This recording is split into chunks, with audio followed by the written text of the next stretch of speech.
Hello students, welcome to RNM academy channel. Students, ત્રિકોણમિતિમાં પ્રતિવિધેયને લગતા દાખલાઓ આપણે જોઈ રહ્યા છીએ અને એ પણ યુનિવર્સિટી પરીક્ષાઓના જીટીયુના. તો આજે પણ થોડાક પ્રશ્નો જીટીયુની પરીક્ષાના લઈશું અને એને સોલ્વ કરીશું. પ્રશ્ન નંબર 1 જે આપેલો છે જૂન 2016ની પરીક્ષાનો, અને એમાં કહ્યું છે કે સાબિત કરો કે સાઇન બ્રેકેટની અંદર છે tan inverse x plus cot inverse x is equal two 1 એવું સાબિત કરવું છે. એની વેલ્યુ આવવી જોઈએ 1. હવે બહુ જ સિમ્પલ પ્રશ્ન આપેલો છે, કોમન લોજિકનો સવાલ છે, પણ બહુ ઇઝીલી સોલ્વ કરી શકીએ. આપણે કોટી વિધેય, પ્રતિવિધેયમાં કોટી વિધેયના ઇક્વેશન્સ જોઈ ચૂક્યા છે કે ભાઈ sine inverse x plus cos inverse x is equal to π/2. બે જે વિધેય હોય એનો સરવાળો π/2 થાય. તો અહીંયા પણ એવું જ કંઈક થશે.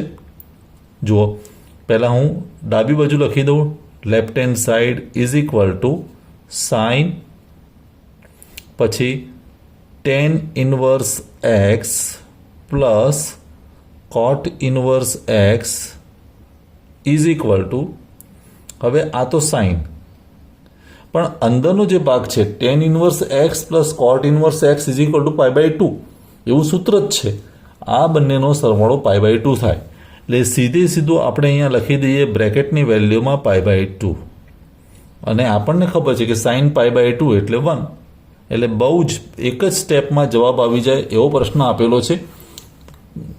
તો 1 લખીએ એટલે જમણી બાજુ મળી ગઈ કહેવાય.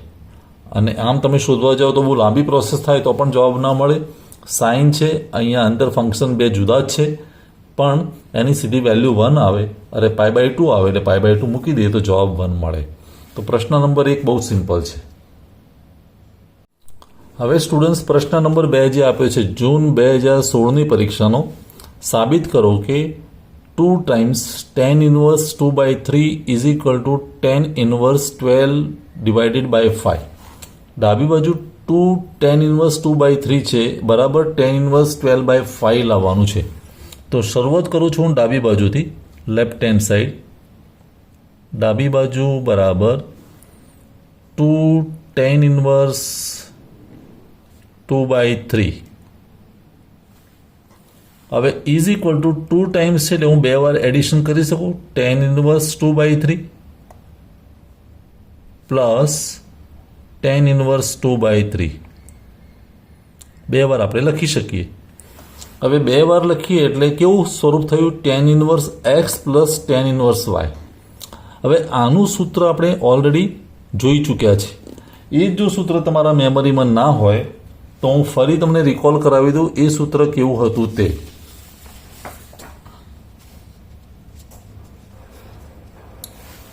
સૂત્ર આ પ્રમાણે હતું કે tan inverse x plus tan inverse y is equal to, તમારે પહેલાં ચેક કરવાનું કે એક્સ અને વાયનો ગુણાકાર 1થી નાનો છે. જો નાનો હોય તો આ સૂત્ર, એક્સ વાયનો ગુણાકાર 1થી મોટો હોય તો એ જ સૂત્ર પણ એમાં પાઈ ઉમેરી દેવાનું, અને જો એક્સ અને વાયનો ગુણાકાર 1 હોય તો π/2 લખી દેવાનું. તો 1થી નાનો મોટે ભાગે પ્રશ્ન એવા વધારે પૂછાય છે.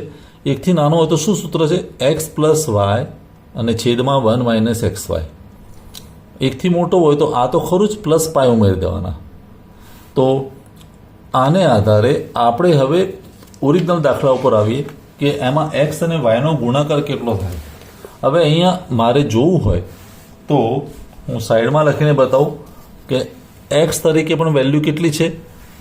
માની લઈએ કે આ એક્સ છે ને આ વાય છે, તો એક્સ તરીકે 2/3, વાય તરીકે પણ 2/3. હવે બંનેનો ગુણાકાર એક્સ વાય, તો એક્સ વાય કેટલો થશે, 2/3 ઇન્ટુ 2/3, એટલે 2 ઇન્ટુ 2 4/9. અને છેદ મોટો છે ને અંશ નાનો છે, 4/9, એટલે 4/9 એ લેસ દેન 1 થશે. અને લેસ દેન 1 થાય તો આપણું ઇક્વેશન તમારે યાદ રાખવું પડશે કે લેસ દેન 1 હોય તો સૂત્ર શું આવે. હું અહીંયા લખી દઉં tan inverse x plus tan inverse y is equal to, શું આવે સૂત્ર, tan inverse in the bracket x plus y છેદમાં 1 માઇનસ XY.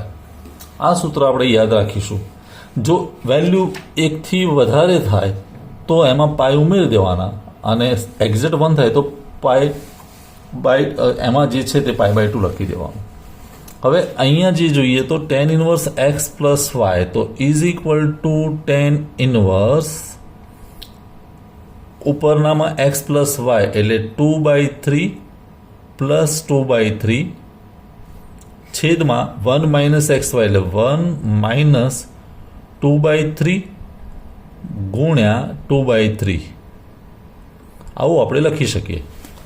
અને આને તમારે હવે સિમ્પ્લિફાય કરવાનું છે. Is equal to tan inverse ઉપર શું થશે 2/3 વત્તા 2/3 એટલે 4/3 છેદમાં શું થશે 1 minus 4/9 1 minus 4/9 is equal to tan inverse ઉપર તો 4/3 છે પણ નીચે આપણે એલસીએમ લઈએ 9 તો 9 માઇનસ 4/9 આવું થાય. 9 ઇન્ટુ 1 એટલે 9 માઇનસ 9 તો છે જ એટલે અહીંયા 4. તો ઇઝ ઇક્વલ ટુ શું લખી શકાય tan ઇનવર્સ ઉપર શું વધ્યું 4/3 છેદમાં શું વધ્યું 9 માઇનસ 4 એટલે 5/9 અને હવે છેદમાં ઉપર જતું રહે તો શું થાય tan ઇનવર્સ અહીંયા જુઓ તો 4ની સાથે કોણ ગુણાશે 9 4 ગુણ્યા 9 અને 5ની સાથે 3 ગુણાશે 5 ગુણ્યા 3 અને આને તમે સિમ્પ્લિફાય કરો તો 3 3 ઝા 9 એટલે 3 આવે તો ઉપર શું વધ્યું 3 ગુણ્યા 4 એટલે 12 નીચે વધ્યા 5 તો આપણે લખી શકીએ tan ઇનવર્સ 12/5 જે જોઈતી વેલ્યુ છે tan ઇનવર્સ 12/5 બરાબર આપણે કહી શકીએ કે જમણી બાજુ મળી ગઈ કહેવાય. તો આ રીતે પ્રશ્ન નંબર 2નો જવાબ મળે.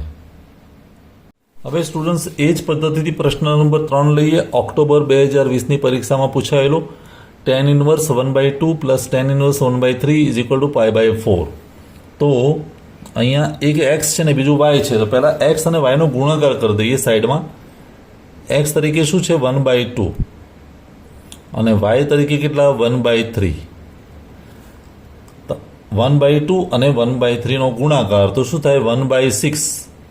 હવે છેદ મોટો અંશ નાનો એટલે લેસ ધેન 1 આવ્યું. તો આપણું ઇક્વેશન જે અગાઉના પ્રોબ્લેમમાં યુઝ કરે એ જ થશે. તો ડાબી બાજુ લખી દઈએ ડાબી બાજુ બરાબર tan inverse 1/2 plus tan inverse 1/3 is equal to શું થશે ઉપર tan inverse x plus y એટલે 1/2 પ્લસ 1/3 અને નીચે શું આવે 1 માઇનસ XY એટલે 1 માઇનસ આ બંનેનો ગુણાકાર 1/2 ઇન્ટુ 1/3 આવું આપણે લખી શકીએ. હવે ઇઝ ઇક્વલ ટુ આ સૂત્ર મૂકવું જ અગત્યનું છે પછી તો તમે સિમ્પ્લિફાય કરી શકો. Is equal to tan inverse ઉપર 1/2 પ્લસ 1/3 એટલે એલસીએમ આવે 6 6/2 એટલે 3 3 ગુણ્યા 1 એટલે 3 વત્તા 6/3 એટલે 2 2 ગુણ્યા 1 એટલે 2 અને છેદમાં શું આવે 1 માઇનસ 1/6. બહુ ચીવટપૂર્વક તમારે સાદુરૂપ આપવું પડે. Is equal to tan inverse ઉપર શું થયું 3 વત્તા 2 એટલે 5 5/6 છેદમાં એલસીએમ એનો પણ 6 આવે તો 6 ઇન્ટુ 1 એટલે 6 માઇનસ 1 એટલે 5 5/6 નીચે પણ આવે. હવે 5/6 જતા રહે તો tan ઇનવર્સ અંદર વધે શું 1 tan ઇનવર્સ 1 વધે અને tan ઇનવર્સ 1 મીન્સ કે π/4 1 ક્યારે થાય tan π/4 એટલે 1 તો tan ઇનવર્સ 1ની વેલ્યુ π/4 અને π/4 આવે એનો અર્થ કે આપણને જમણી બાજુ મળી ગઈ કહેવાય. તો આ પ્રશ્ન નંબર 3નું સોલ્યુશન થયું. સ્ટુડન્ટ્સ આજના વિડીયો માટેનો આ છેલ્લો પ્રશ્ન લઈએ આજે પ્રશ્ન નંબર 4 જૂન 2019ની પરીક્ષાનો tan ઇન્વર્સ 5/7 વત્તા tan inverse 1/6 is equal to π/4. ફરી પણ એ જ પદ્ધતિ tan inverse x plus tan inverse y. તો left hand side tan inverse 5/7 વત્તા tan ઇન્વર્સ 1/6. હવે આપણી પાસે 3 સૂત્રો છે એટલે પહેલાં x અને y નો ગુણાકાર કરી દઈએ. 5/7 ગુણ્યા 1/6 એ સાઈડમાં તમે ગુણાકાર કરો તો શું વેલ્યુ આવે જોઈ લઈએ.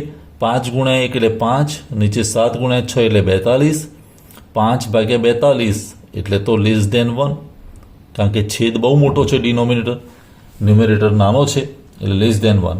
અને લેસ ધેન 1 હોય તો આપણું ઇક્વેશન કેવું થશે? tan ઇન્વર્સ જમણી બાજુ જે તમારું આવે તે x plus y 1 minus x y, આવું આપણે લખી શકીએ. તો અહીંયા પણ એવું લખાશે tan inverse x plus y એટલે ઉપર 5/7 વત્તા 1/6 અને નીચે 1 માઇનસ 5/7 ગુણ્યા 1/6, આવું આપણે મૂકી શકીએ.